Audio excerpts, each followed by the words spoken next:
ஒரு AI image வச்சு Messi and அர்ஜென்டினாக்கு அகேன்ஸ்டா ஹேட் கேம்பெயின் ஸ்ப்ரெட் பண்றாங்க. ஏன்னா their favorite didn't win.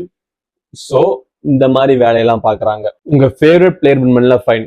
So உங்களுக்கு பிடிக்காத டீம் லாஸ் ஆகலன்னு நினைக்கிறதும் ஃபைன். பட் ஆனா அதுக்கு எகேன்ஸ்டா ஹேட் கேம்பெயின் ஸ்ப்ரெட் பண்றவங்க வந்து என்ன சொல்றதுன்னு தெரியல. இந்த வேர்ல்டு கப்ல இந்த மாதிரி சினாரியோ மெஸ்ஸி அண்ட் அர்ஜென்டினாக்கு அகேன்ஸ்டா நிறைய பார்த்திருக்காங்க. எதுக்குடா இந்த மானங்கிட்ட பொழப்பு?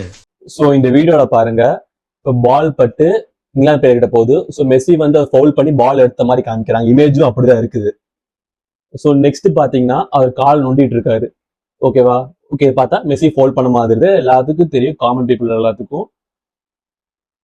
ஸோ நெக்ஸ்ட் கோலும் போயிருது. இதை வச்சுக்கிட்டு எஜிப்த் மேட்ச்ல அவங்க அடிச்ச செகண்ட் கோல் டிசால்வ் பண்ணாங்களே, அது இதே சினாரியோ தானே. ஏன் இது மட்டும் டிசால்வ் பண்ணல, ஏன் செக் பண்ணல வேற அப்படின்னு ஹேட் கேம்பெயின் ஸ்ப்ரெட் பண்ண ஸ்டார்ட் பண்ணிட்டாங்க. மறுபடியும் இந்த வீடியோ கிளியரா பாருங்க.